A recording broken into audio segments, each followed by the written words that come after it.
সাল্লাল্লাহু আলাইহি ওয়াসাল্লাম বলেছেন, সেই ব্যক্তির জন্য ধ্বংস যে ব্যক্তি রমজান মাসকে পেয়েছে কিন্তু তার গুনাহ মাফ করাতে পারেনি। কে জানে এটা আমাদের শেষ রমাদান হতে পারে। আল্লাহ না করুক, আমরা দোয়া করি আল্লাহ পাক আমাদেরকে বেশি বেশি রমাদান দান করুক, বেশি বেশি লাইলাতুল কদর দান করুক। প্রথম শুরু হচ্ছে আপনি মাসের বাজার আগে করে ফেলবেন। আমি একটু প্র্যাকটিক্যাল কথা বলবো আর কি।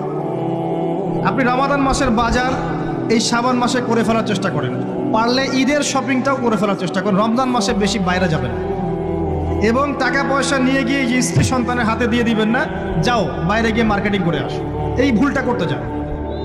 নিজে পরিবেশ নষ্ট করবে, রোজার যে আধ্যাত্মিকত্ব নষ্ট হবে, আরো হাজারটা যুবকের চোখের জানা করা প্রয়োজন নাই। আপনি পরিবারের কর্তা, লিস্ট করে ফেলেন, আপনাকে আল্লাহ পাক যতটুকু সামর্থ্য দিয়েছেন মূল জিনিসগুলো কিনে রেখে দেন, আর বাকি টুকটাক বাজার আপনি করবেন। আর যখন বাজারে যাবেন